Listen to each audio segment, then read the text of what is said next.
Imam Muhammad Baqir asked the narrator, Muhammad, son of Muslim, "Do you go to the grave of Imam Hussain?" Son of Muslim answered, "Yes, however I am in fear and I dread it." Imam Baqir replied, "The amount of reward for going to his ziyarah is based on the degree of fear involved. Therefore, the greater the fear, the greater the reward."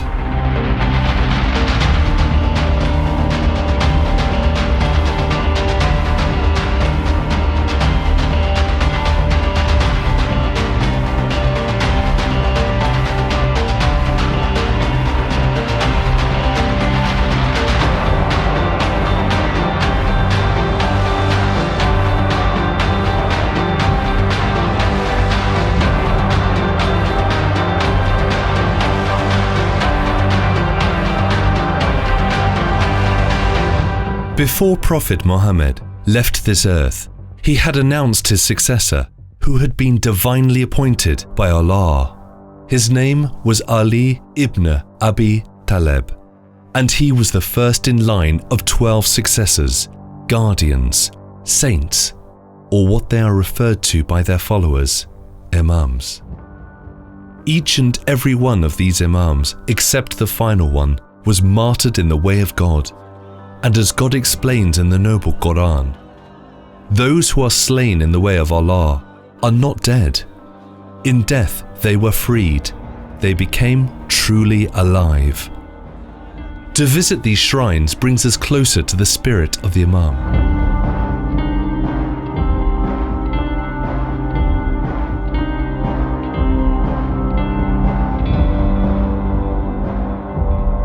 This figure, whose entire existence stood for the oneness of God, whose entire existence stood for the qualities of what so few of us live by today, for honor, for justice, and for truth.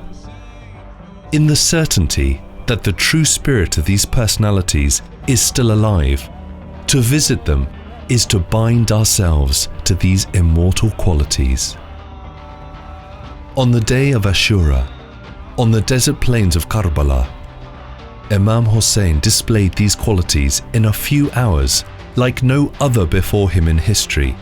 He gave his companions, he gave his family, and he eventually gave his own head in his refusal to accept a tyrant's evil in this world.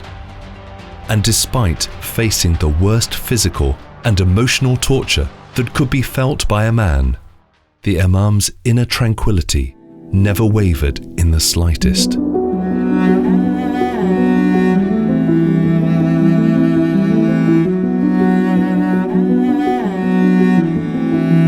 We now live in a world where we have been numbed, where reality has been obstructed, where most of our daily lives revolve around our own pleasure and distraction so that we will not have to face that deep down feeling of meaningless within us.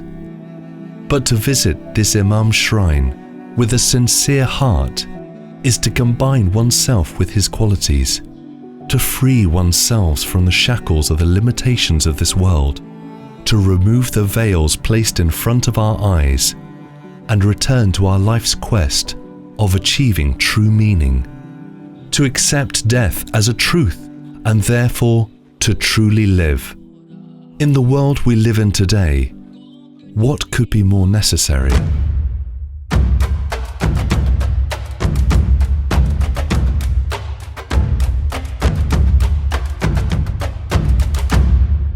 To visit the Imam on the 40th day after Ashura specifically is to follow the tradition set by the Ahlul Bayt, the Prophet's family, and it is known as Arbaeen.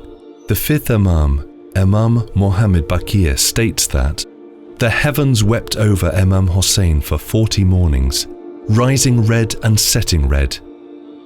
In highlighting the importance of Arbaeen, the 11th Imam, Imam Hassan Askari, adds that to perform the visitation of Imam Hussain on Arbaeen is one of the 5 signs of a believer.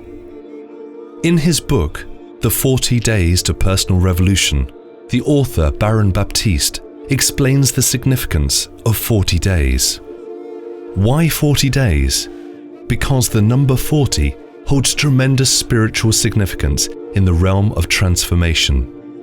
Jesus wandered in the desert for 40 days in order to experience purification and come to a greater understanding of himself and his mission. Moses and his people traveled through the desert for 40 years before arriving at their home in the Holy Land. Noah preserved the sacredness of life by sailing his ark for 40 days and 40 nights. According to the Karbala, the ancient Jewish mystical text, it takes 40 days to ingrain any new way of being into our system.